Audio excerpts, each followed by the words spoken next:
okwanjula n'embaga kukutuusibwako. Now have more for less. GoTV Plus, GoTV Value, and GoTV Lite in 3 options. Now at a reduced price. GoTV. Live it, love it. The City Bridals ku Kamukamu Plaza.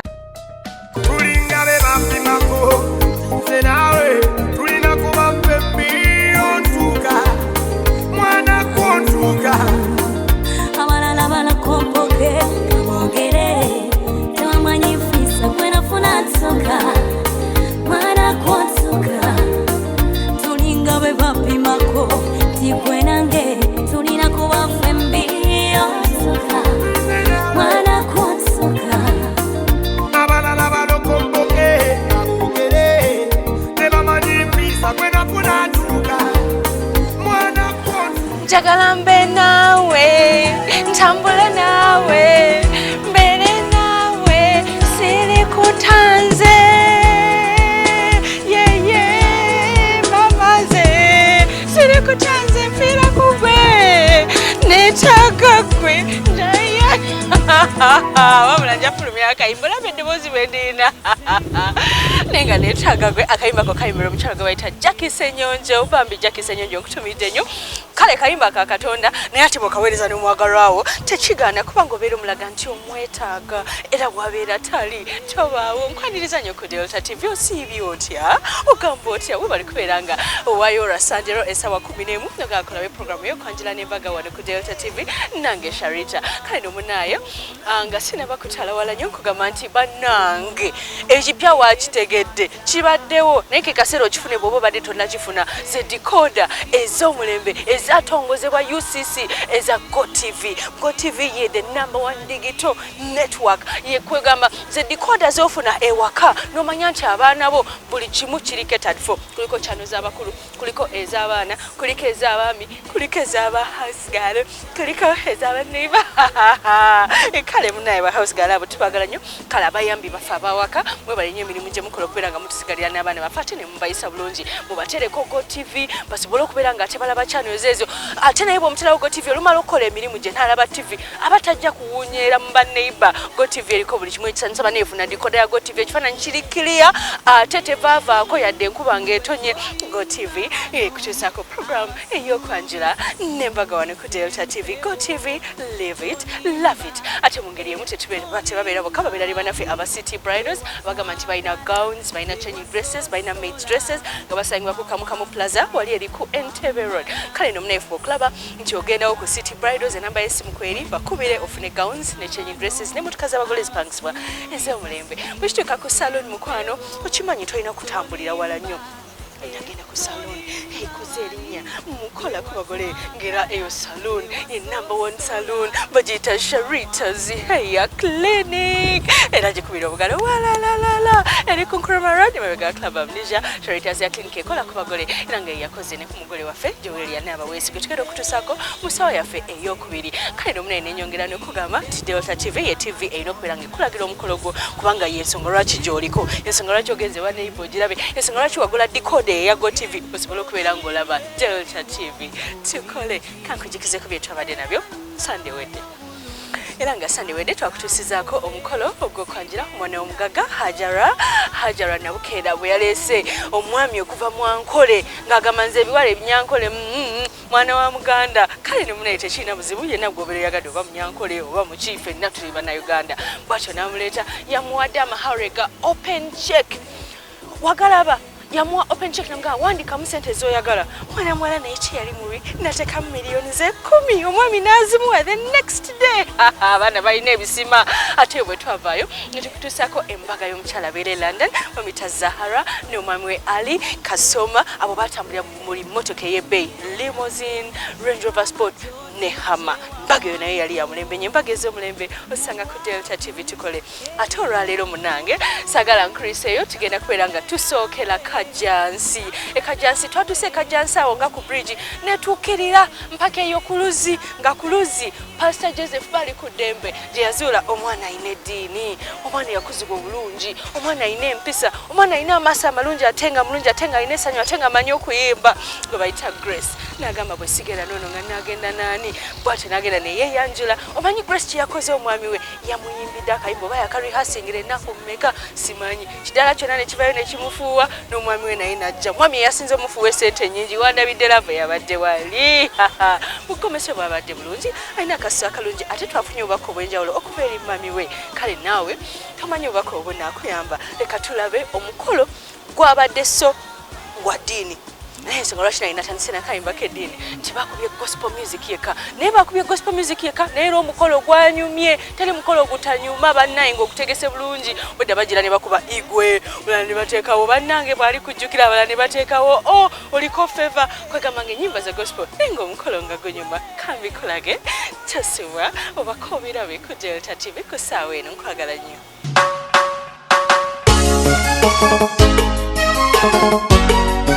Mukama Delta TV era nga tuli wano Kajansi ku Luzzi atuze okulaba omukyala Nasona Grace wagenda okubanga yanjula omwami we bali ku ddembe Joseph era okumanya ng'omuko jazze ayagalayo era yeesunzeeyo bw'atyo ne banne bakutte obudde yadde olukuba lwabadde lufuuyirira bwe tebaalubulidde. Abogezi b'oku mikolo bakozesa ebintu eby'enjawulo okwongera okugyayo kiki boogerako.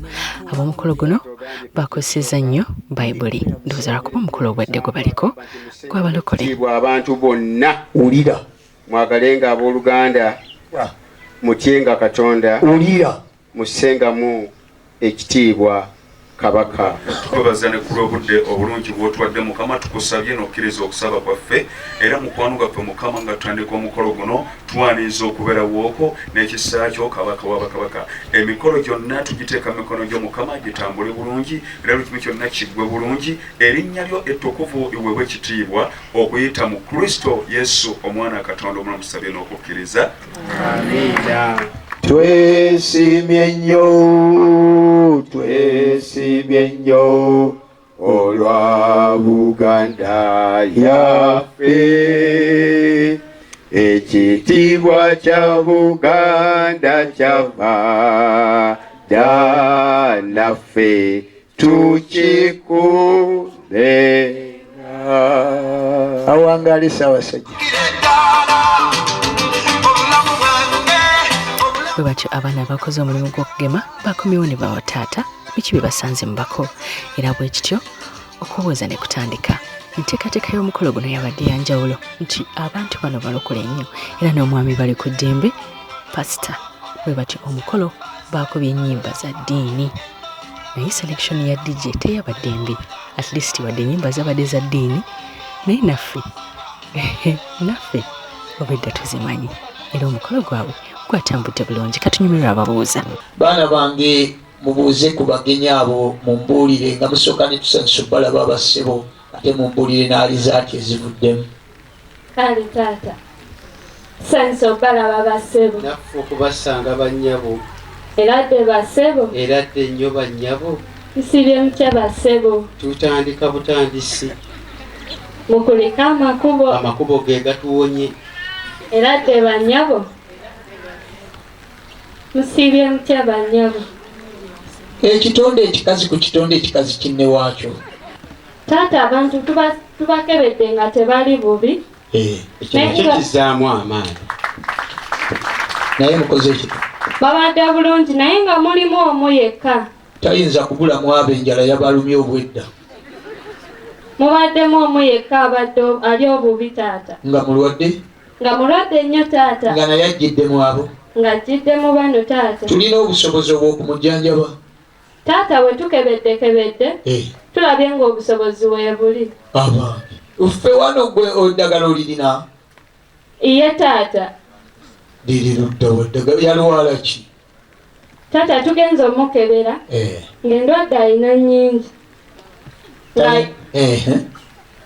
Endwadde ng'alina laveeke agaseeko omumiisinga. Ebirwadde biri mu nsi muno banna biwulire.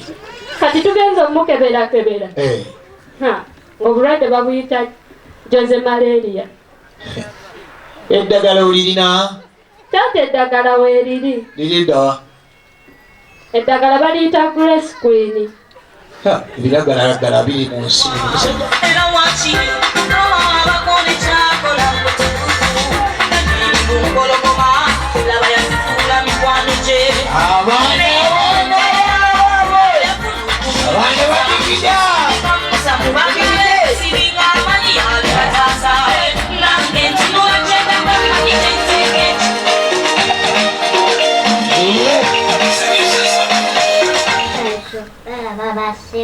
Naffe okubasanga bannyabo. Nkulika amakubo. Amakubo tugayiseemu bulungi. Tusanyusa okubalaba bannyabo. Nkulika amakubo. Makubo tugayiseemu bannyabo. Mukama abawo omukisa. Namu abawo omukisa. Kale. Akasindalo kano kakano.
Bwati bwayogera Mukama nti muyimuke mugende kubanga wano si kiwummulo kyammwe. Mulinda ki?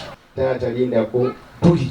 Yadde buno bwati bumya jjoba oba buyita bwati konkome sinakyeni mu lunyanya emmeno engedezezi.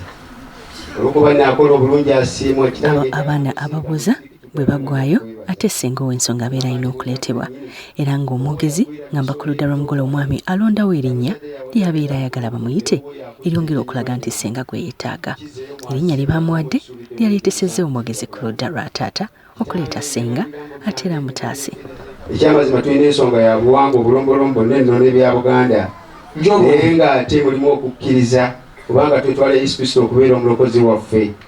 Era kitange olw'obukulu bw'ensonga eyo kankusaba onzikirize nzito nsensebuke buyobyo kubanga obusuusa bukayukana n'oluvannyuma mpandagale olunasisi w'omuntu ali wano kwanategeerera nti ebyange by'endesisi byakitengavumira wabula byakabusimba bbida mwereere era biwomerera nga kyattungu ensonga nzito ekyekkobe kikayirira sinakindo eyinza obiyita nantalabikalabikanga ensonga njagala nkutegeeza ebigambo bitono bwe biti kyamangu ddala nga omwana senga amaze okundagirira bw'atyo era n'okuwandiika ebbaluwa gye yansaba nga ngitusiza makkaliamaanyi taata kyeyava ekyasinga okunzizamu amaanyi kukulaba nga go kennyini otaddeko ekinkumu ng'onzikiriza okujja wano ku nzinguzira eziweze 12 ku lunaku luno olwannagawonye mu ssaawa ez'obulabamalaga eby'emisala naye nga twolekera obweggandaalo taata saagala kwogera kandolindoli nti omusota gwatte ntoba lumonyere ng'omulere gwa ssuuna taata kati njagala nkomole ntuuke wooyagala kitange nga nkusaba nate omuganye oyo singa yali musajja yalibadde kitange era singa siyasengeka ensonga zino tetwandibaddewo wanaabeerawo by'obungamba ow'ekiribi yanaakungiriza ekya guleesi n'ekya zooze kyasu n'emikwano ddala mubajja nkulinze kagala maaso kandi mu kkubo naye kootuuse wende nfunye emirembe omanyiwo wanga omutima gwange ebirowoozo byange biri kugwe kati naffe okubasanga basenga era dde nnyo basenga bulungi basenga musibye mukyando basenga basenga bulungi basenga musibye mukyando basenga tugayise bulungi basenga. Nkumanya otera okweyanguyiriza mu nsonga za wano era n'olulala weeyanguyiriza wano n'ogaa nti ensonga ozimanyi. Abantu abo gwe wabalagirira okujja wano mu nnaku z'omwezi zino bajje mu ddumbiizi lyange nga n'olukiiko luno lwonna lutudde olw'abatakansi n'abakulu b'olujja okyo kaakati kyenva ŋŋamba mwannyinaze bwe nkuwa akaseera oyo gwe weekenneenya bwe mwekenneenya bwe nkuwa akaseera osobola okumugjayo kankuwa akaseera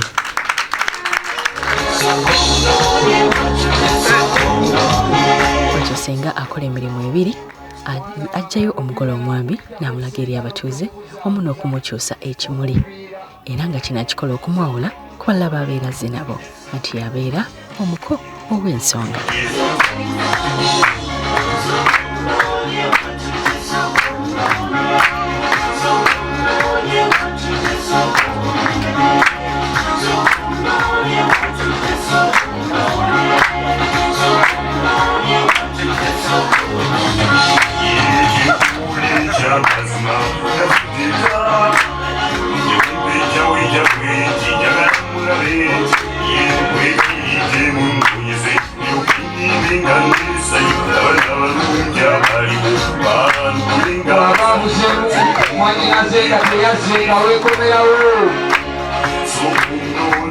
Asitolabanga abuzeemu nga tomulaba ng'ate abadde yakusuubiza nti ajja kujjanga okomawo nga tuyiiya ebirala.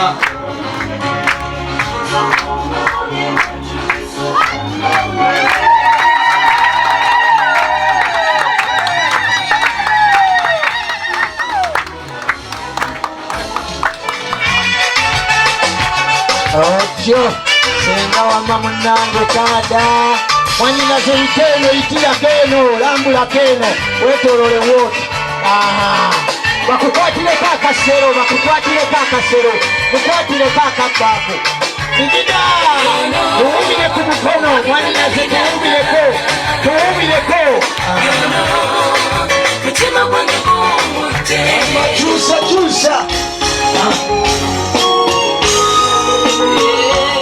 bwekityo nga senga amaze okumutulaga tubadde tulina okumanya ebimukwatako nga ku luno n'ababadde mu kidaala baafunye omukisa okumanya ku bikwata omugole omwami. N'abalala mumenye tolibwaba balemererwa kusi mukama katonda atoyekoda nti oliko ffeero kirisitwa oliko ffeva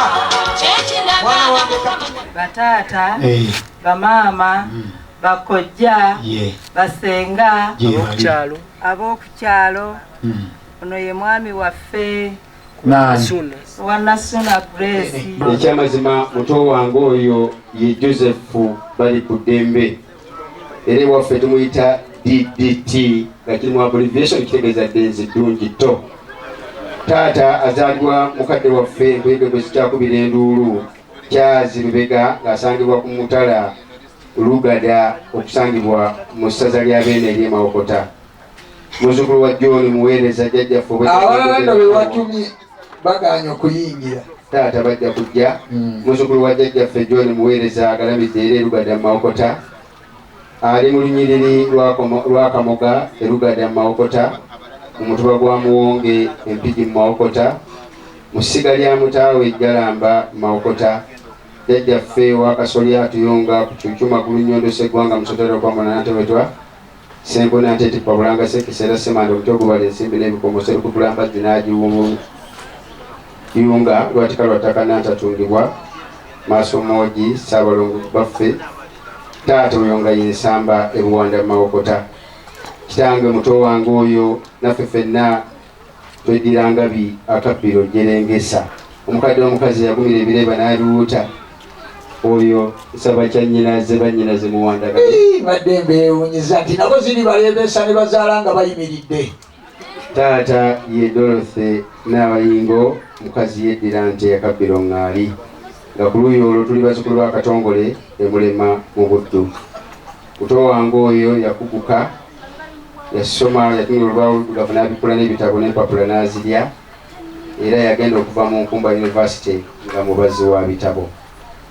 Kitange wetwogerera kati takyabala bitabo abala ssente era amabavu galina mu ngalo gakubala ssente kubanga akologana ne Hope of the Nations Uganda ekibiina ekyo nga bakineekolera jange oba NGO era nga kikola ku mirimu minene okulabirira abaana enfuuzi n'abaagala ate abalala balakomboke bogere tewamanyi fisa kwenafuna nsoka